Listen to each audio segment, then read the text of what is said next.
Hi, this is Trinesha Cottrell, and today I wanted to talk about I can handle it. I know you're probably thinking, why are you calling this video I can handle it? Are you saying that you can just handle everything in your life and you just got it all under control? No. What I'm saying is, earlier today, I was listening to the sermon, and the pastor was talking about rushing through life and different things that we do in our life, and when we're not healed, certain things that we settle for and things like that. And it really had me thinking about moments in my life when I said I could handle it, when I wanted to handle more than God wanted to give me. God may have been, testing me to see if I'm obedient or see if he could trust me, or the adversary might have been, trying to put me through things to show God that I'm not trustworthy, or trying to tempt me or test me or give me a lot of spiritual, emotional, psychological warfare or whatever else it is that's going on. And when the pastor was talking about spiritual warfare, it really had me thinking about how sometimes in life, when we are not healed, when we went through things in our life, we have this we have this unrealistic mindset that I can handle this. Like, just because we are strong doesn't mean that we need to just take on more than we can handle. We'll say things like, you'll see that person that's like taking a hit or something, and they'll be like, I can handle this. Just because you can take a hit doesn't mean that you need to take it. Just because you've been through a lot of crap doesn't mean you need to keep putting yourself through a lot of crap. Just because you've been through one toxic relationship doesn't mean you need to continuously be in a toxic relationship just because you think you can handle it. You know, And sometimes I feel like we think that strength means that we're putting up with things that are not beneficial to us, things that's really hindering us, things that's dragging us down, things that's holding us back because we tell ourselves we can handle it. When in reality, we don't have to handle it. We have God. We have to do is be obedient and stay focused on him. We don't have to prove to other people that we are who God said we are. We don't need to prove to the ex that we are who God says that we are, that we're a good person, that we're caring, that we're intelligent, that we're smart, that we're kind hearted, that we are the type of person who would do almost anything for someone else. We don't have to prove to the ex that we are a good woman or a good man. Like, the person grace for you will know that, because they'll know that something about you is different. They'll know that something about you is unique and worth keeping. They'll people will know that. And I know I always have to say this, but I have to say this because I don't want people to be like, oh, you're in a relationship. No. I'm a single person. Yes, I know. And I'm not giving relationship advice. I'm just telling you my thoughts. Okay. So don't take it as my word is bond and it's everything. Like, God's word is everything. So I'm just here to be used as a vessel so that God can just direct me wherever he wants to direct me, and I can serve and be intentional and hopefully help someone else with the things that I've learned. That's why I'm here. I'm not here because I'm a know-it-all and I just have all the answers or anything like that. Like, I'm learning just like you're learning. And if I learn something new, I want to try to teach, or I want to try to introduce other people to the things that I've learned about my life, because I feel like if I'm benefiting from it, someone else can benefit as well. You know, and it's funny because sometimes I'll think about single parents. You're a single mom, and people will see you like work three, four jobs. They'll see you, take care of the house, you're cleaning the house, you're cooking, you're doing stuff with your kids, you're helping with homework, you're doing all of these things. And I'm not saying you're doing it alone, because if you have a support system or you live around family, your family is like a village, and it takes a village to raise a child. But I'm just saying, people will see you do the things that you do, and they'll be like, oh, you're doing all of these things. But when you're doing it and you have to do something, you don't think about the fact that you have to do it. You just do it. And it's not that you're saying, oh, I can handle it. That's life. This is your reality. This is what you have to do. It's not like, if I wrote down my story, I would say, oh, be a single mom. I don't think there's any woman that, like, their idea in their head when they're thinking of having children is to be a single parent. That's not, you know and I'm not talking about people who, they feel like they're not going to meet the person, or they just you know, they really want children, but they don't have a spouse or something like that, and they just have a good heart and they want to help people. I'm not talking about those people. I'm talking about realistic situations where it just didn't work out with the spouse or the partner or whoever it was that you're with. And you had every intention of raising this child with somebody else. You had no intention of being a single parent. You know, that's what I'm talking about. And even though, you're doing the things that you need to do, you're doing it because you have to, because it's life, because you are the type of person who wants to take care of your responsibility. You know, it's not that you just got some kind of superpower, even though a lot of people say that, like single parents just have some sort of superpower. And I get why they say that, because a normal person who, let's say they've been taken care of their whole life, and they've got, it's a two-parent household, it's them and their spouse or something else, and they're like, oh my gosh, I don't know how I'm going to handle it. And the single mom is standing beside you, and she's just like, you can do it, or whatever. Or she's just, some people giving you the side eye, like, really? But that's neither here nor there. But I really was taking some time, and when the pastor had said something about, just healing, it really made me think how when we're not healed, we really do take on more than we should. We take on more in a relationship than we should. We put up with a lot of things. We accept the bare minimum. We settle for things that we know are beneath us. And when I say beneath, I'm not saying it like a person is beneath us. I'm saying like their actions. The bare minimal, like breadcrumbing actions are beneath someone who is a good person, someone who has a good heart, someone who would treat you like the king that you are. And I'm not saying it because I'm in my feelings. I'm just saying it because I'm just saying, and I'm not saying that I'm perfect at all. I have a lot of flaws. I do a lot of things wrong. I say the wrong things sometimes, and it's not intentional. It's just, that's just what happens in life. And I try to learn from it and do better. That's it. You know, I'm not just like the person who's like, oh yeah, I'm this perfect person who never makes any mistakes, who never says the wrong thing or does the wrong thing or goes the wrong place or anything else. Like, I have missteps just like everybody else. My flesh gets weak just like everybody else. My mind is, sometimes I want to remember stuff, and most of the time I do. And sometimes, I missed it because I got so much stuff that I'm thinking about that I'm overthinking. And while the person is talking or somebody else is saying something, I should be paying attention to the conversation. But I'm thinking about the next moves in business. I'm thinking about how I can grow in my relationship with God. I'm thinking about how I can become a better person. I'm thinking about what I need to do to be more emotionally intelligent. Like, I'm just, in my mind, I have like all of these ideas and things. So when people are saying things to me, it's not that I'm trying to ignore them. It's just that I'm just like, oh yeah, I got all of these things to do. Let me just, and they're saying stuff and I'm like, oh yeah. And as soon as they say it, I think of like what I'm going to say, but I also don't want to be rude. I don't want to give people an opportunity to talk, especially when it comes to men, because I feel like women, we talk a lot, and it could be some women that say they're super quiet and everything else, but I know, like, I have a lot to say. I kept my voice quiet. I felt like my opinions really didn't matter and people weren't going to hear me anyway, so I just didn't say a lot. And now I feel like I'm making up for lost time, because I really don't mind talking now. But yeah, that's how it goes. And when it comes to healing, here's something that I think would be beneficial to somebody, maybe.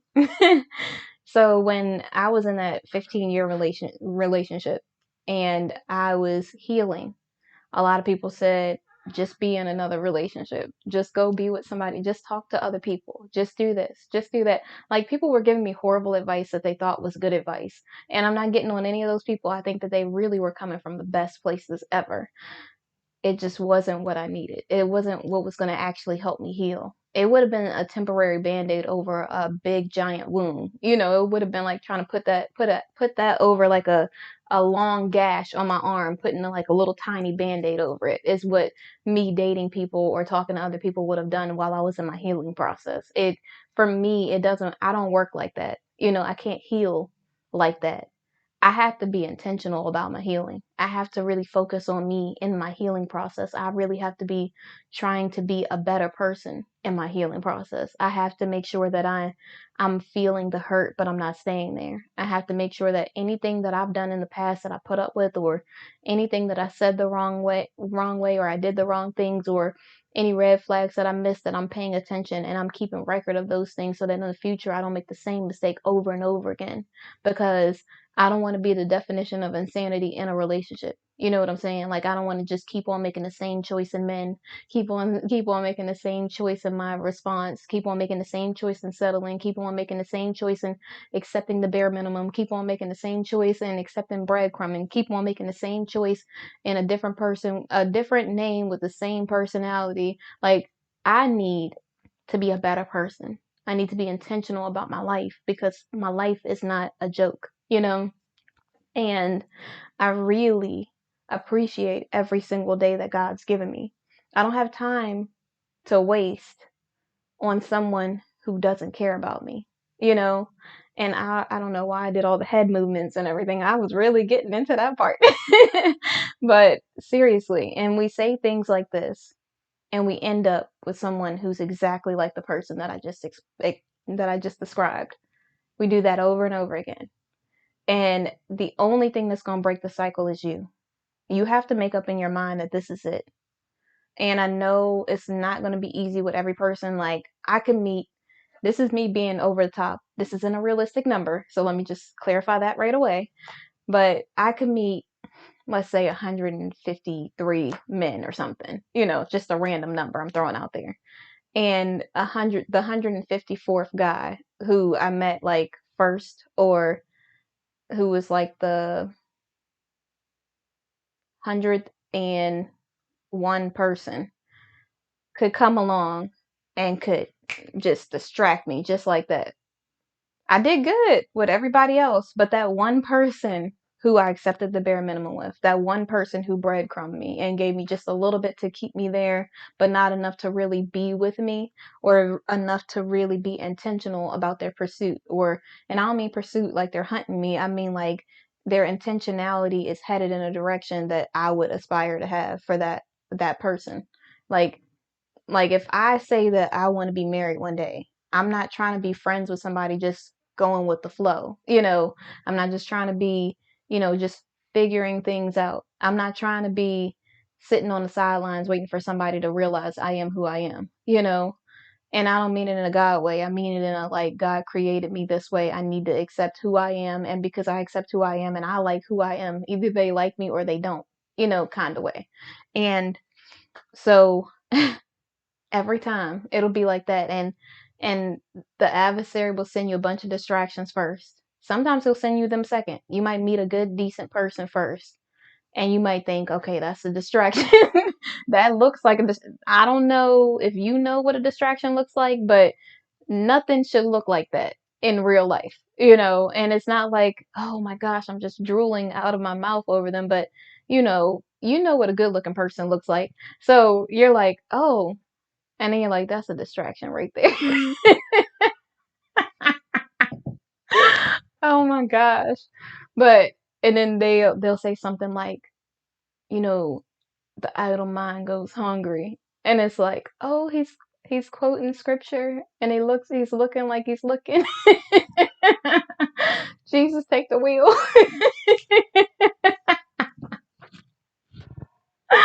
Oh my gosh. But no, it'll be like something like that. It'll be something that you like. And for me, I'll feel like it's a distraction because I'm like, okay, you're attractive. Or I feel like you're attractive because I don't know if other people are going to find that attractive.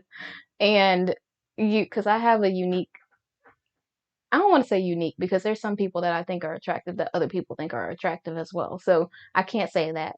But I have like I have a unique set of like things that I like in my mind.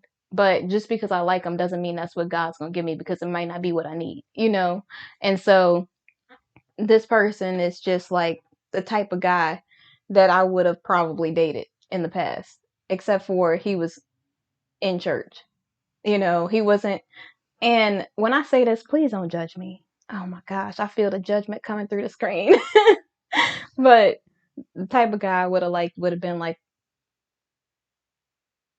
I'm just gonna say for an example, this could have been the type of guy that I would have been into. He could have been a compassionate thug, like he doesn't mind crying, but he about that life, at the same time. Oh my gosh. But let's just say that's what it was. So this guy, he's all about, emotional intelligence, and he's about the Bible, and he seems like he's such a decent person. And it's just like, are you really a decent person? I didn't act like that. I was really nice and everything. But in my mind, I was just like, you gotta watch him. And so then the next person comes along, and it's like, hmm, this isn't like the normal person that I would usually like. I wouldn't usually date this person or be interested in this person, but they are attractive, and these are the core values that I want in my life. Like, this is what I want to be like. This is what I would want the person that God sends to me to be like. But just because I want that doesn't mean that's what God is going to send me. I have to keep saying that because some people feel like they got this list that they wrote down, and God's just like, oh, I know that you like someone who is, this light skin complexion with not like overly muscular, but working out because, they care about their health, who has like gorgeous eyes or whatever. And I don't know. It could be any person, but you get what I'm saying. Like, you got this list of things that you think 6 foot with blah blah blah, and it's like, oh, God knows exactly what I want. The person that is gonna come into my life is gonna be light skinned with, not overly muscular, but he just cares about his health with gorgeous eyes. It's just gonna. I know God knows me, so this is exactly what He's gonna send me. And then the person God sends you is chocolate or white or some other, you know, race or whatever else. And he happens to be like 5'10" because he just is 5'10". That's you. I mean, you gonna make the guy 6 foot out of nowhere? Like, that's his height. What you gonna do about it? You know? But yeah, he just happens to be 5'10", and he is some other nationality or complexion than the light skinned person that you thought it was gonna be, right? And this person just seems like they're kind and they're a good person and whatever else. And you're like, oh, maybe this is the person because I'm looking out for this person because I know this is my type. So let me go over here. But the other guy is still your type too, but just a little different. And not all of the things that you would normally want, or think somebody else is going to be. So you're over there, you're over there just writing off some guy who probably is the person. And you gave the guy a chance who was probably a distraction because Satan knows what your taste is now. He knows that you want something different. He knows that you're not looking for the same light skinned guy, so he's gonna send somebody of another nationality or another, color or something. He knows that even though you changed, some of your tastes haven't changed, and he knows exactly what you like. You might like somebody, let's say, you might really like a guy who has gorgeous eyes. Every single man Satan sends you is gonna have nice eyes. You never seen a guy with nice eyes until you decided you were ready to start dating. And now here comes the distraction parade. Like, that's exactly how he'll try to set you up though, for real. And it's just like, really, you know, but that's what happens. And so it just goes like that. But I'm saying that because you will be looking for something totally different. And what God wants for you is going to happen at the appointed time. You don't have to go all out the way. You don't have to be like so over the top, like thinking every person is a distraction. Like, you got to let people show you who they are and spend time with God so God can give you the power of discerning the person and the spirit. And don't just be like, okay, well, we don't like the same food, so I gotta write this person off because I can't date somebody that eats curry. Like, come on.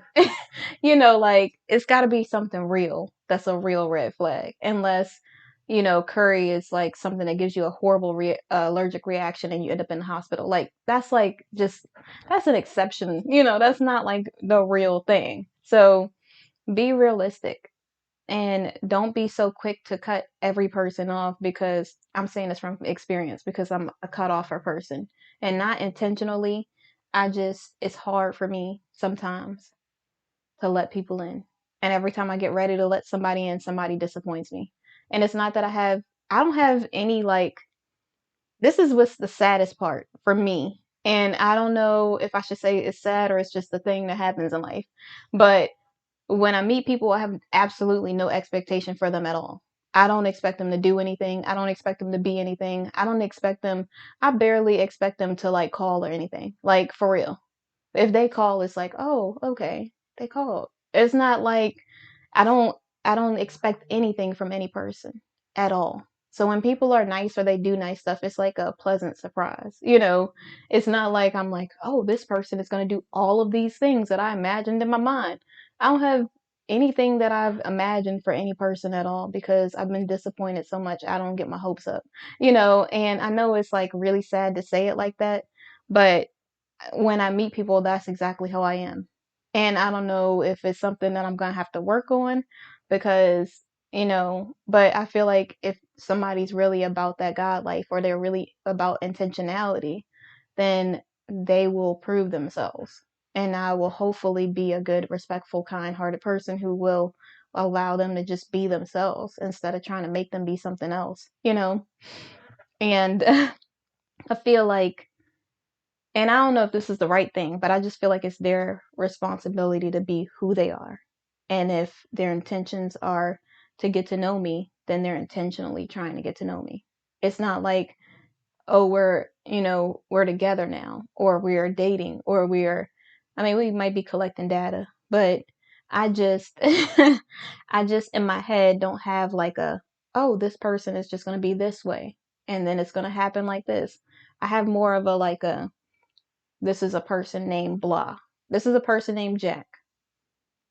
Hi, Jack. And you just have a conversation. They just are who they are.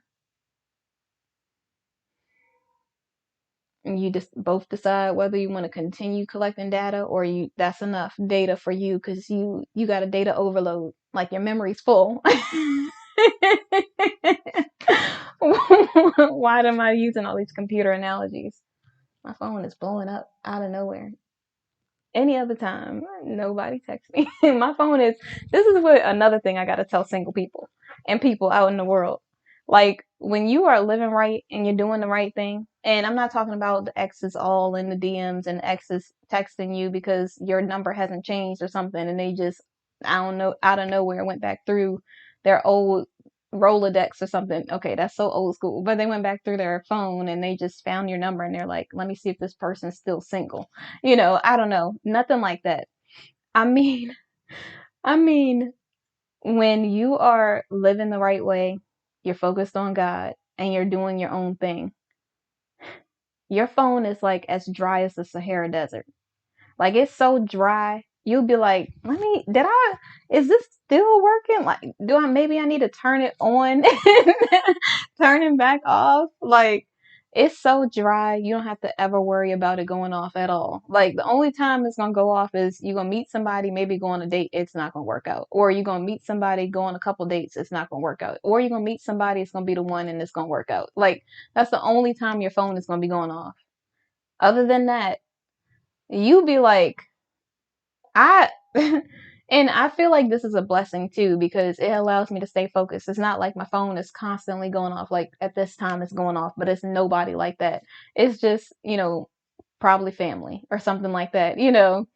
And I say that and then the next video it'll be somebody or something or the next week.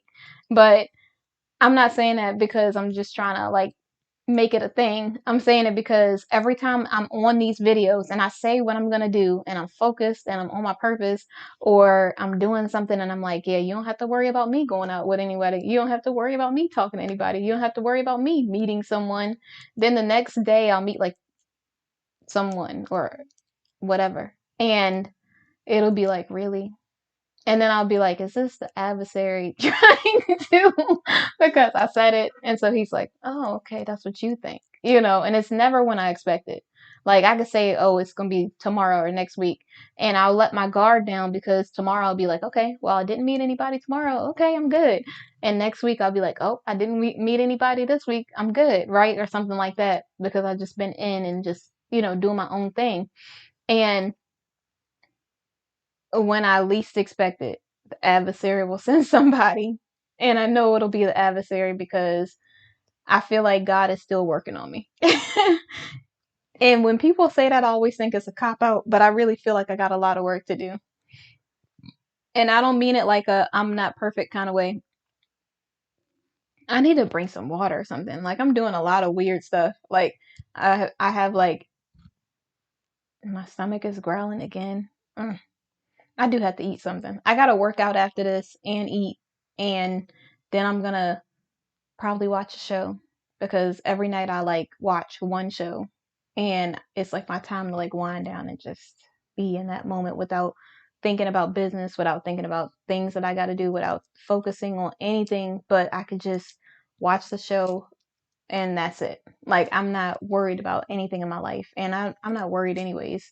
I don't have to concern myself with anything. I don't have to be doing anything like cleaning or cooking or running or whatever else. I could just be present in that moment, just sitting there and just in my whole like zone, just doing me. And I really look forward to that every day, which it's kind of like one of the things that makes me think about the single thing because it's like if somebody's here, I might not be able to watch that show because I might have to watch something that somebody else wants to watch. And I know that sounds a little selfish. And I feel like when I get to the point where I'm going to be like, okay, I'd be willing to compromise or I don't care. If I watch something else, then maybe I'll like somebody enough to watch what they want to watch. But actually, I'm so proud of myself. The other day, I was hanging out with one of my friends and we were doing something. I forgot what we were doing. We were about to go somewhere or something. And I was like, we were about to go do something and I was like, what do you want to do? And they were like, oh, I'm good. Let's just go do something that you like to do. And I was like, oh, okay. But I really had an unselfish moment where I was thinking about somebody else because it's not always about me, and I don't feel like I'm going to be completely selfish in a relationship. I just feel like I've been so catering to somebody else forever that it feels nice to like focus on myself sometimes, and I know some people won't get that because they'll be like, I don't know what you're talking about, girl. But, but seriously, it's something about when you get to have that moment alone where you can kind of self reflect and really see yourself for who you truly are, where you can really kind of see your flaws and it's nobody else's fault but yours, because you're by yourself. You're all alone, you're all in one. So this is on you. The mistakes that you're making are on you. The choices that you're making are on you. The things that you settle for are on you. And even in a relationship, it's the same thing when you're not holding people accountable, when you're not putting your foot down or you're not sticking to healthy standards and boundaries, that's on you. You're the one who's continuously staying there. And I'm not saying this as a blame game to make people feel badly about themselves. I'm saying it as a self accountability thing because we need to start taking accountability for our actions so that we can become a better person. We can't just continuously just push the blame on other people or point the finger and say, everybody else is doing this. No, you just have to look in the mirror and see if you like what you see.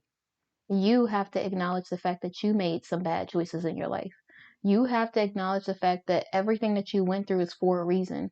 And even though you might not see it, the person that you are, because you are so kind, because you're so loving, because you are compassionate, and because you are the type of person who just makes people feel safe, it's because of the things that you went through. And you don't even realize that you have that gift because you're so busy worried about the things that you don't have.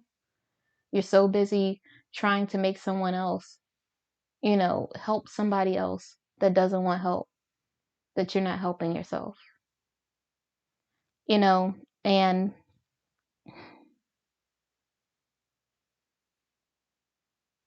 we always have to remember to pour into ourselves before we help somebody else, because we can't help somebody if we're running on empty. We can't help somebody if we have nothing else to give, you know? So take some time for yourself. Really think about what it is that you need, and not in a selfish way. Like, don't just only think me, me, me all the time. You have to find that healthy balance so that you can pour into yourself and then help somebody else, so that you can serve, but also have a me date, so that you can do self care one day and you can also go and like serve in a soup kitchen or something. And it doesn't just have to be a soup kitchen, it could be one of your family members or friends needs help with something. And it doesn't have to require money, it could be time. Maybe you help them move, maybe you are driving them somewhere. A lot of people have this unrealistic picture of what serving looks like, but serving could be anything that you're doing out of the kindness of your heart to help somebody else. And it's not like you got your hand out waiting for somebody to pay you back. You're doing it because you really truly want to help them, you know? And so I don't want this to be too long because I do have to exercise and I'm really hungry. But I just, when God put on my heart to say that, I know I got like a little distracted and I started talking about other stuff and me dating and everything else. But, that's the norm if you watch these videos. I'm always throwing that into there. But, oh, another thing that God placed on my heart was, he was like, the pastor said something like, you're rushing through life and you are always trying to rush into things. You're rushing, to get the job because you feel like your business blowing up, or, you getting this job is going to make you happy, or it's going to give you everything that you need. You're rushing so fast that you're not giving yourself enough time to heal, that you're not giving God enough time to prepare you for it, that you're not waiting for the appointed time. And he said, when you're rushing, you miss the process. You miss all of the things that God's doing to get you ready for the next step. You're missing all of the things that God is getting rid of on you to get you ready for this next step. You're rushing so fast, you're not giving yourself enough time to heal. And it's true. And then he said something about rushing into relationships. He's like, you're so ready to just be in a relationship that you're missing out on the fact that God is trying to heal you. You're missing out on the fact that God is trying to use this time with you so that you can be somebody else, instead of going back to your old ways, instead of running to the thing that you used to do. And then the pastor said the only time you need to be running or rushing is when you're running away from lust, or you're running away from that past behavior. But you never want to rush through a journey that God put you on.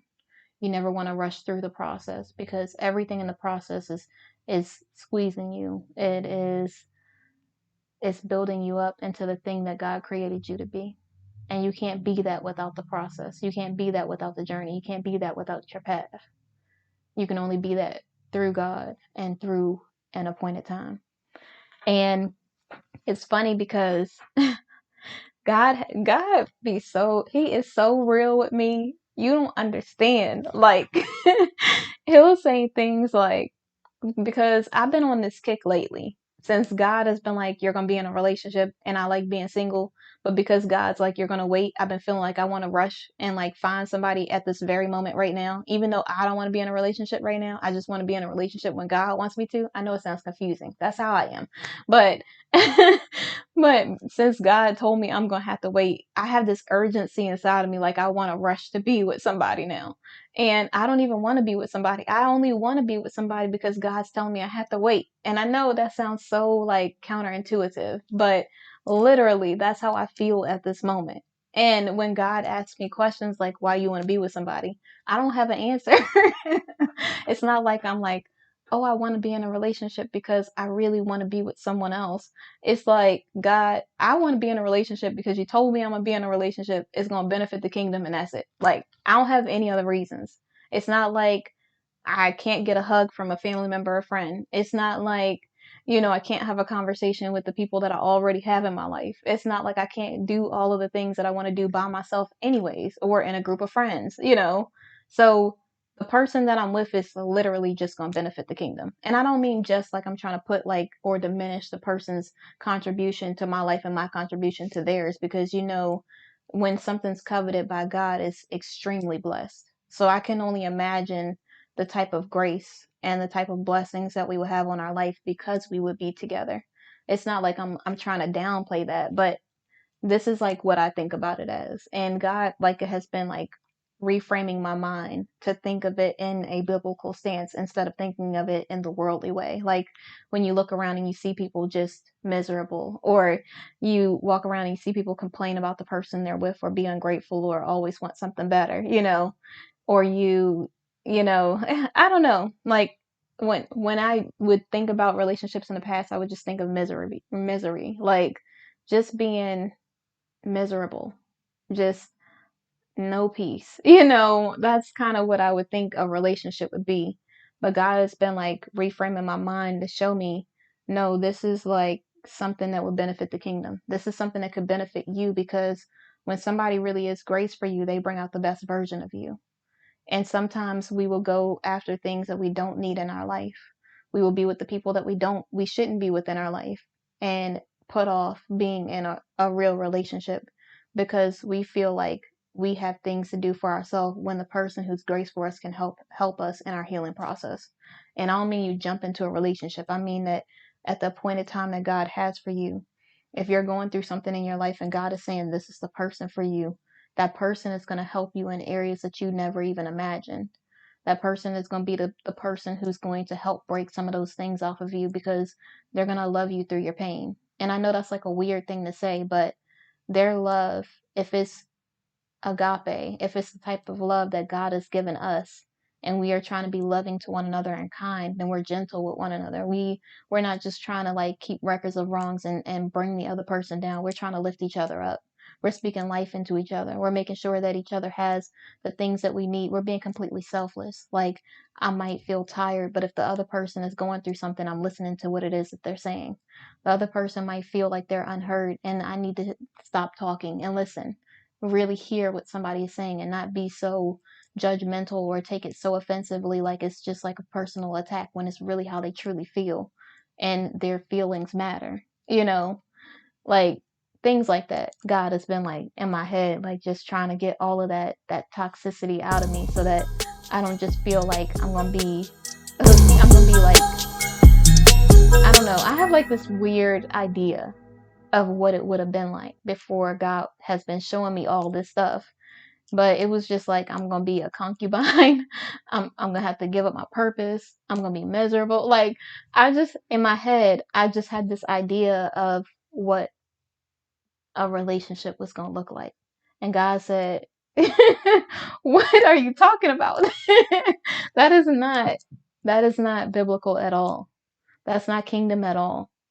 The type of relationship you're describing is not of God. That's something that the world is trying to give you. That's the ways of the world. That's not the ways of the Bible.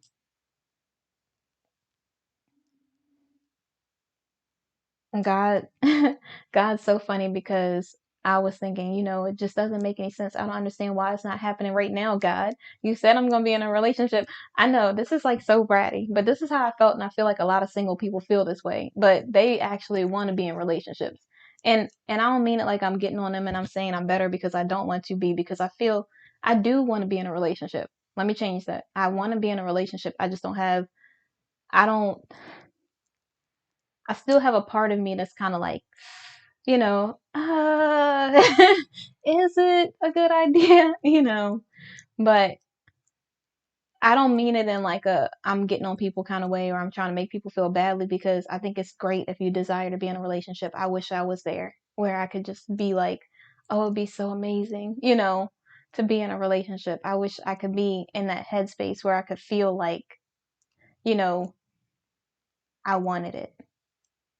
I mean, like, not just wanted in a biblical sense. I mean, not just wanted in like okay, this is the only thing, and it's not only like doing something for the kingdom. It's like, I don't know how to describe it. Like, some people, when I talk to some of the single women that I talk to, and they're just like, oh, I just really would love to meet my husband. I've been praying on it. I've been like, they've been doing a lot of stuff to get the man that God has for them, and I really applaud them on all of the things that they're doing. I mean, I don't know if that's like what you should be doing or not. I don't know anything. I just know what I know, and so But when I see them like that, it's just like, wow, like even after her getting hurt, even after all the stuff that this woman has been through, she still wants love. You know, she still has hope that there's going to be some guy that's going to treat her the right way. You know, she still has hope that God is really going to send somebody who was grace for her.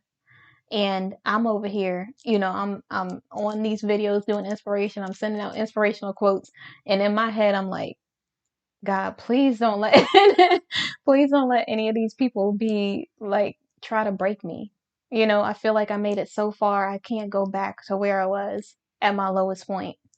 I can't be with somebody who really doesn't want me. I can't I can't imagine being in another horrible relationship, like toxic relationship. And it's not to get on the other person. It's just because I didn't even know who I was. I didn't know what I really wanted or desired for my life. I didn't know what good communication looked like. I wasn't emotionally intelligent at all. I just had this is everybody else kind of mindset. Not that it's me. I wasn't really taking accountability. I wasn't doing self reflection.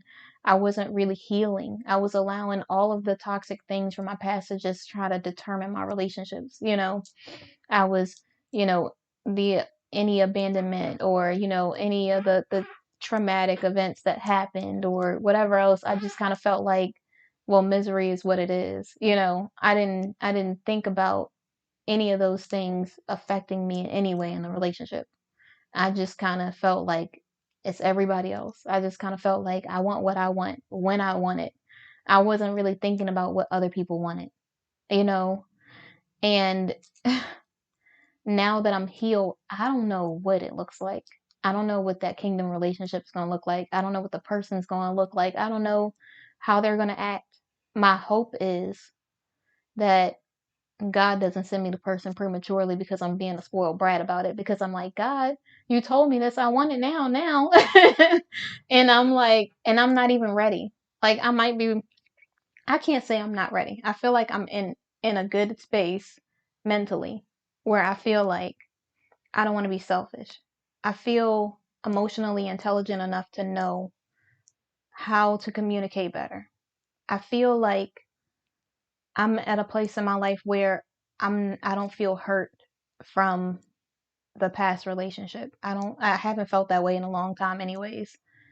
I kind of have been beating up on myself if I'm being real for like a while, and it took a long time for me to let it go, and then I met this other person who it kind of just made me feel like it was all my fault, like I was in that headspace again, like, ugh, I just am not going to be able to pick somebody because apparently it's me, apparently I'm the person who just can't seem to make the best decisions for my life, and every time I think I'm healed or I'm ready to be vulnerable, the person screws up or I screw up.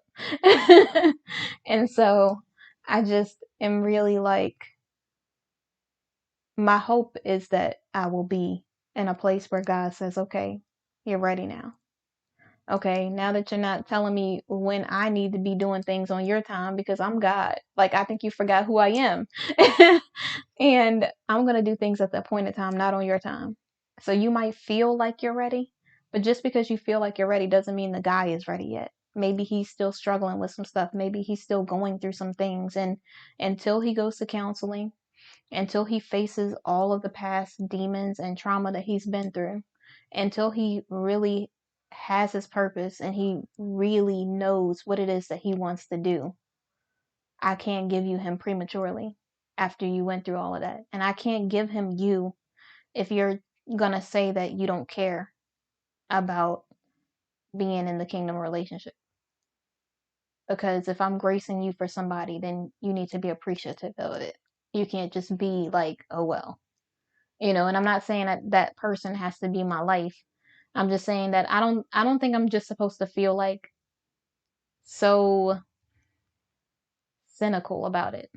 You know, like I'm not in that headspace where I feel hopeful for any person like they're going to be any different. I don't really have that mindset of, oh my gosh, when I know that when God sends the person, it's going to be different than the person that I like, that I would have wanted in the past or settled for.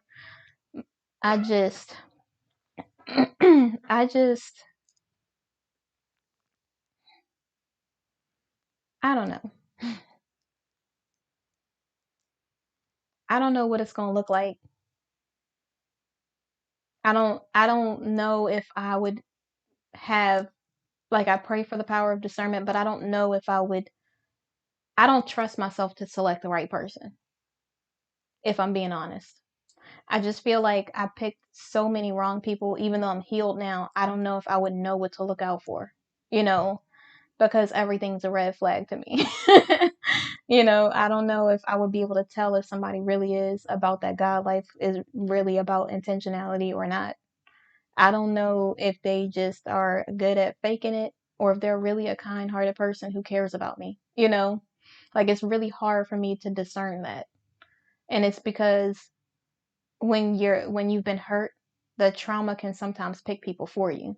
Sometimes, you're trauma bonded. Sometimes you think this is the person because you just relate so well together, but it's because you have the same broken piece. And I just don't know if I would be able to differentiate between someone who's as broken as I was, who has, is still not at a place where they're ready, from a person who really is grace for me, that we're connected because it's spiritually we're supposed to be together because God graced that person for me and me for that person.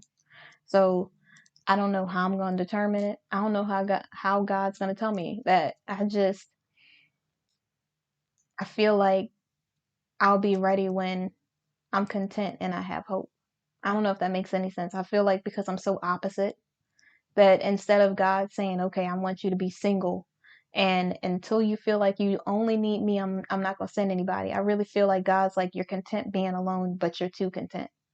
You're so content that you won't even give the people that I send you a real chance." So when I send the right person who's grace for you, you're not even going to know it's a blessing because you're going to be so busy thinking that it's a distraction or thinking that this is a trap when it's real. And so I'm just praying, God, release any toxicity, any negativity, any cynicism, anything that is holding me back from the things that you want for my life. Because, I might be saying, I want it now or whatever else, but you know what my heart is. And you'll know when I'm really ready. And you have an appointed time. I can't just because I'm ready, expect somebody else to be ready. I can't just expect somebody to drop their whole, like, whatever it is that they're doing for me.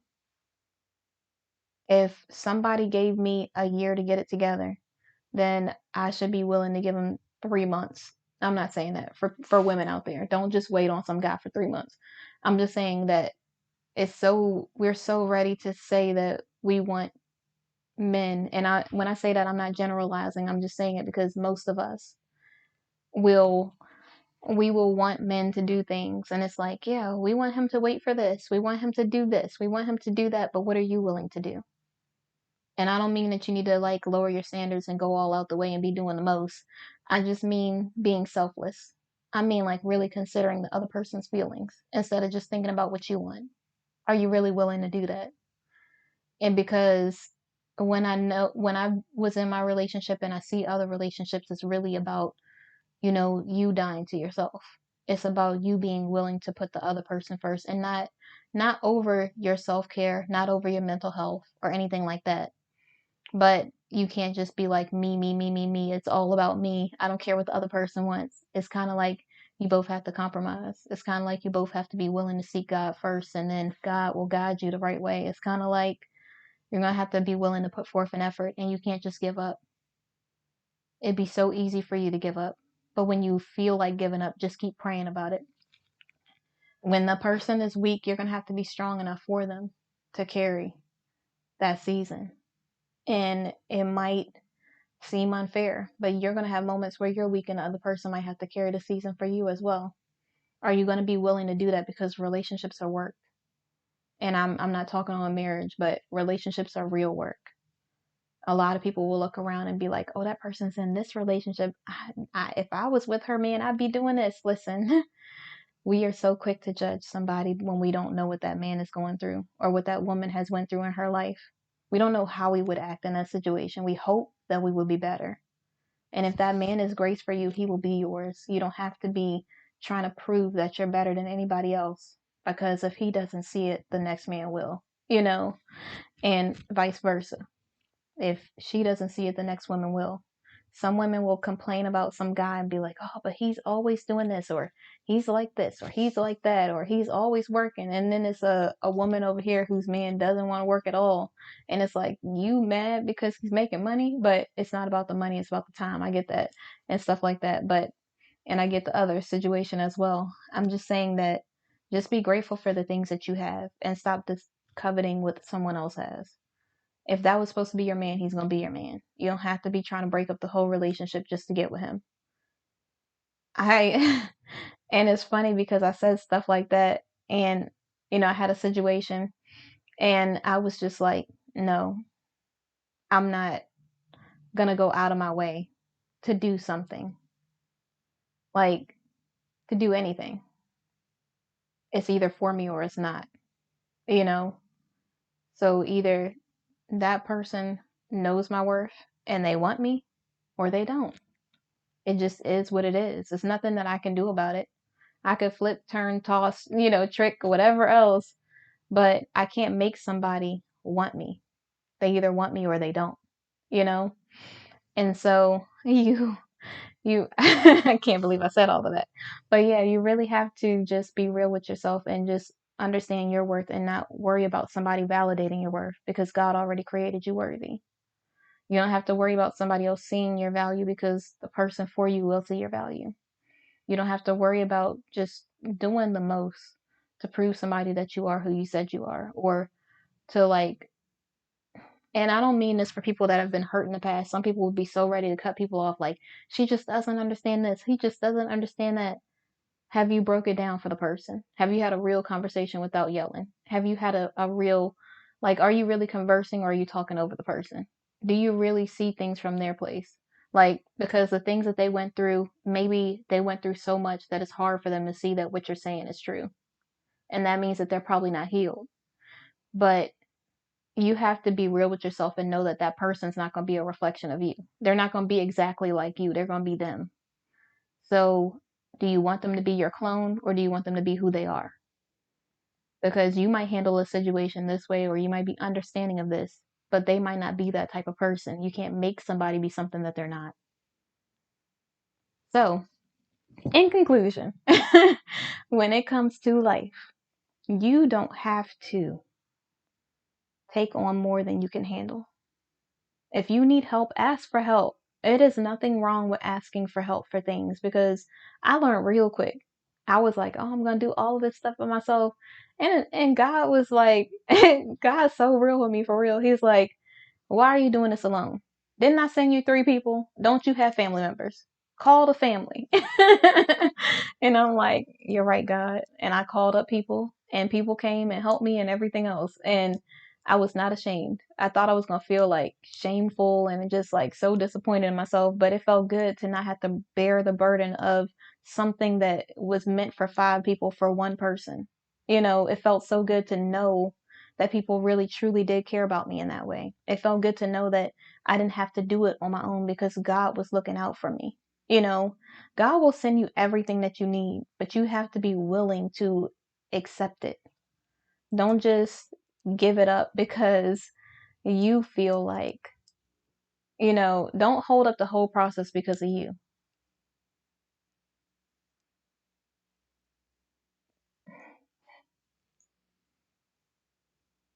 Let God do what he has to do.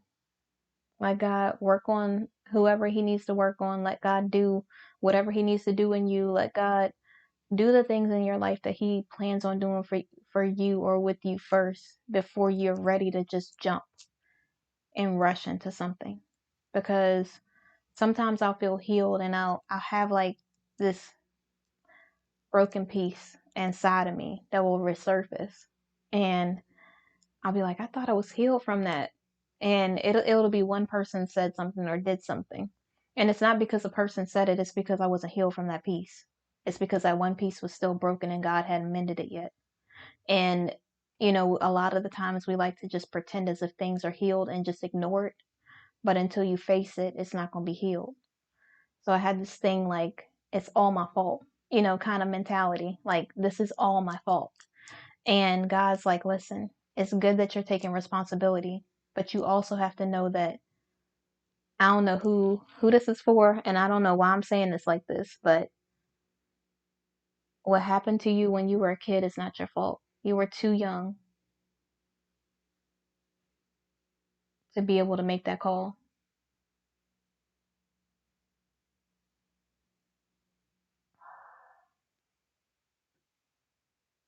You want to blame yourself because you feel like you could have done something different. You feel like you could change people. You feel like if you had done this way, if you hadn't went to this place, if you hadn't been vulnerable, if you hadn't have been, just acting as if everyone is your friend, if you hadn't have been in this situation, in this place, around this person, then it would have never happened to you. But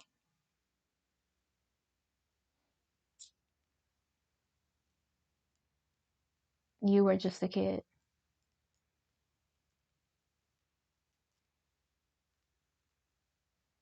and it's not your fault.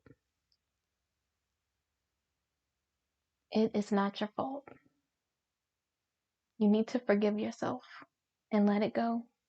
Cry, scream, take something that is not valuable that you can just go in the backyard and just smash it or something, or maybe go to a rage room. I don't know, because maybe your neighbors might call the cops because they think something else is going on. But I mean, break the stuff, not break stuff in your house, but like in a controlled situation with gloves, and everything else to make sure you're protected. Do that, scream, yell, run, exercise, do something healthy that will help you get rid of and release that burden that you're carrying on your shoulders because you can't take it with you in the next season. You can't allow that past person, that thing, to keep hovering over you, telling you that it's your fault, telling you that you don't deserve anything better because you made a mistake when you didn't make a mistake. They made a mistake. This is not your fault. It is not your fault. Forgive yourself.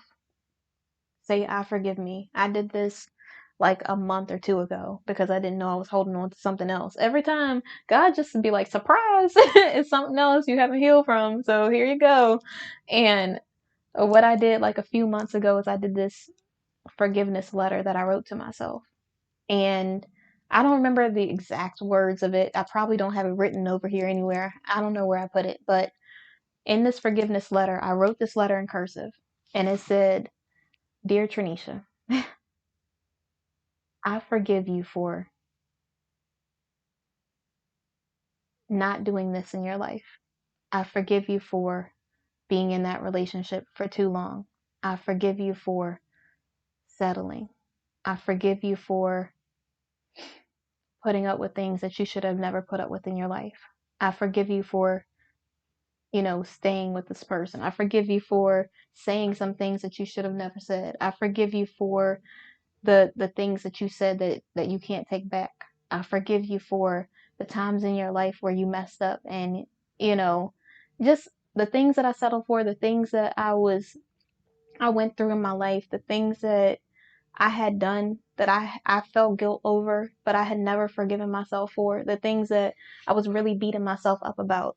I wrote this letter and I put a long list of things that I had been like, I mean, Satan had been just using it to attack me. The guilt, from different decisions that I made in my life, some of the choices that I made, things like that. And I wrote it down in this letter. And at the end, I put something like, I forgive you because you never deserved that. You never deserved to have to go through. And I listed all the things. And I said, I love you. I love myself. And I forgive myself. And I'm giving it to God. God, everything that I was holding on to, take it from me. Everything that's making me feel like I can't have the things that you have for me, take it from me. Everything that's making me feel unworthy or guilty or, like it's my fault, take it all from me. And when I looked in the mirror, I said, I forgive you.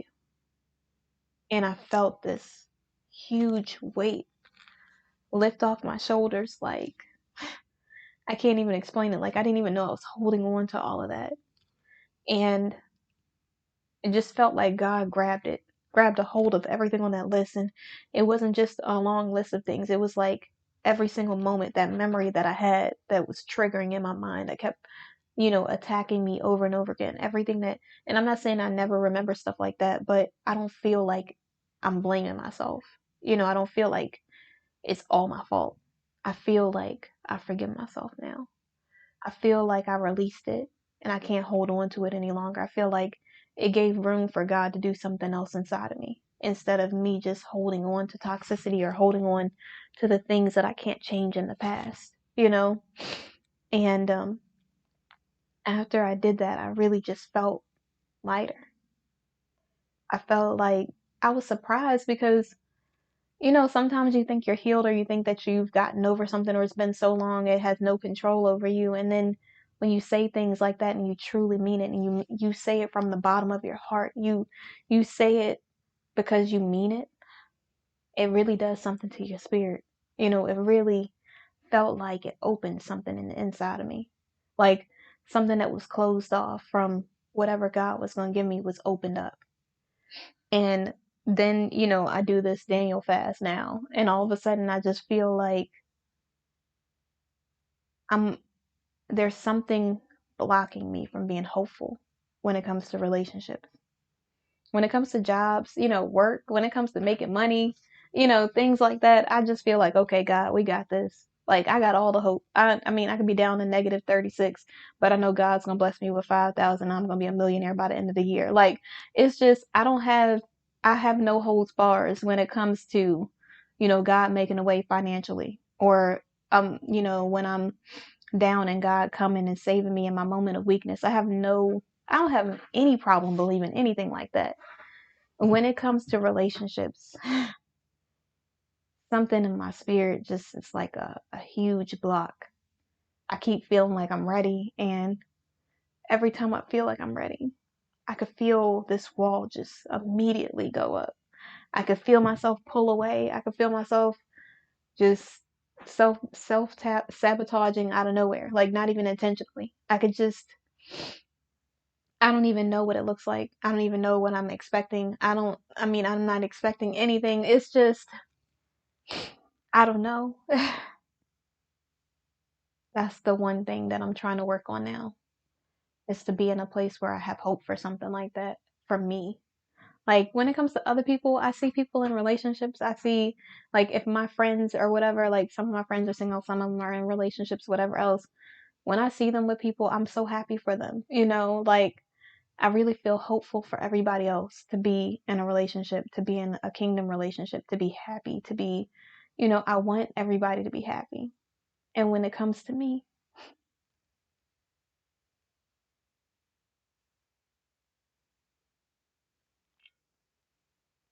I really want to be hopeful, but I just can't see it. I can't even imagine it,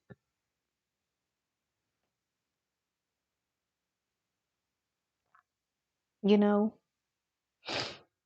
But God's still working on me. I know that's a cop out, but seriously, I'm intentionally, when I meet people or whatever else, I always try to just be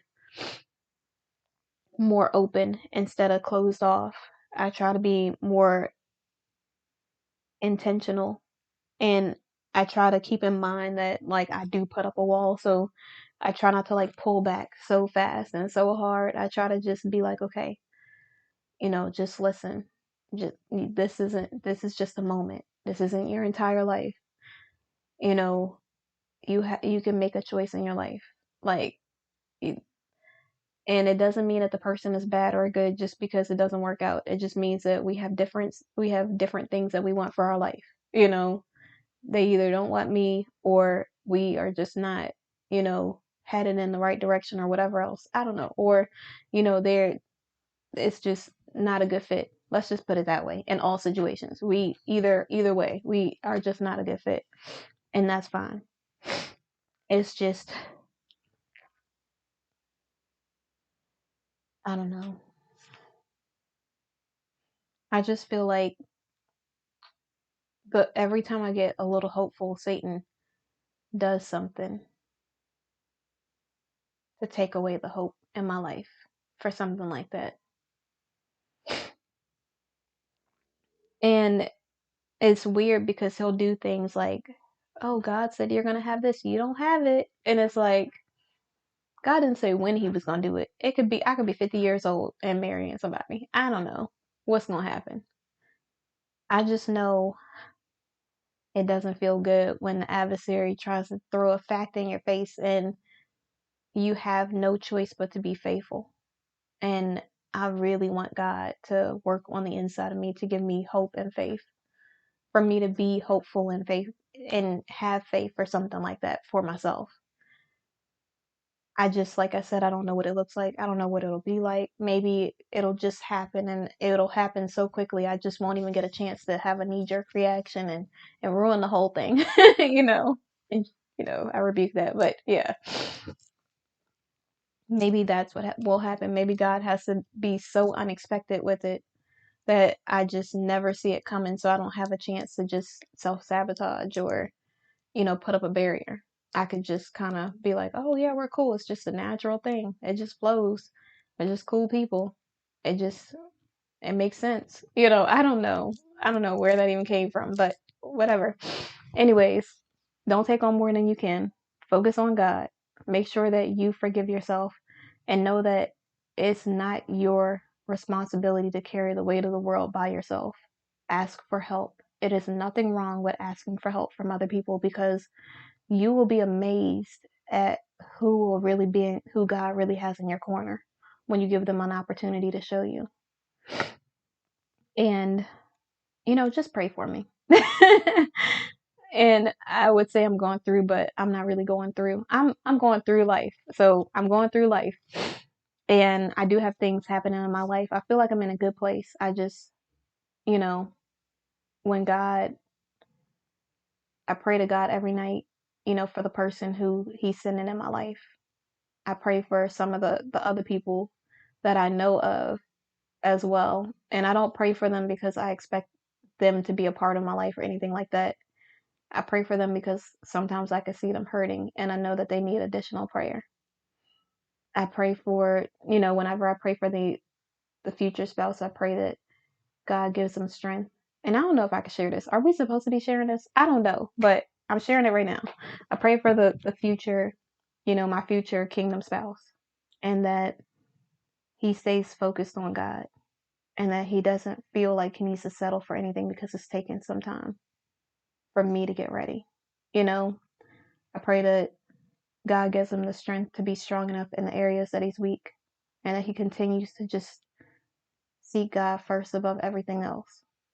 And that when he's struggling, he turns to God, and that he continues to just be true to who he is and not change for an ex or somebody else in the past, because that will probably be exactly the type of person that I would need, is who he actually is, And so that's what I pray for. I don't know if it's weird, but that's what I do. And so I just hope that thank you for watching this long. I had no idea I was going to talk this long. I thought I was going to do like a quick 15-30 minute video and then just hop off and go exercise, but I still have some time. So, at least I didn't stay on here forever. But I appreciate you watching, and I hope that it blessed you and it helped you. And I know sometimes I get on my rants or I'll just start talking about other stuff, but I feel like there might be other people who are in the space that I'm in, or who might be struggling with letting people in because of past trauma or whatever else. And if you give it to God, God will help you break through that barrier. He'll help you get to the point where you need to be for the other person or for yourself. So, sorry. I don't know why I keep doing that. It's like, whew. So I just hope that you stay focused and stay faithful. I was going to say focused and faithful at the same time, and then I said focal, but we know that doesn't mean focused and faithful. And so I hope that that's what you do, and that you continue to allow God to guide you, so that you don't end up somewhere that you're not supposed to be, or paying the distraction more attention than your destiny, because all of your distractions are going to look good. They're gonna look good, taste good, everything good. Like the food is gonna look even better than you thought it was gonna look. The person gonna look even better than you thought they were gonna look. The job is gonna be even more appetizing than you thought it was gonna be. And all of those things are not God.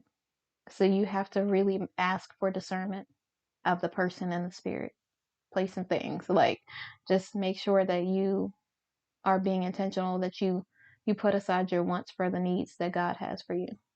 Because I in the past have let my wants take over the things that God wanted for me. And it's, I would be ashamed to say it, but I feel like I'm telling the truth and shaming the devil, like my pastor always says.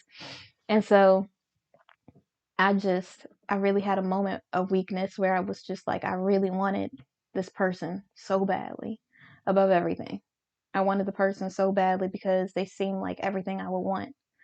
And God tested me like he tested some of the people in the Bible. And if I was obedient, I probably would be with the person. No, let me stop. But seriously, sometimes God just wants to know that he's number one in your life. So stay focused on him. Don't allow the world to distract you or make you think that something is what it isn't. Like when I thought of relationships, I just thought of, misery and, just fights and misery.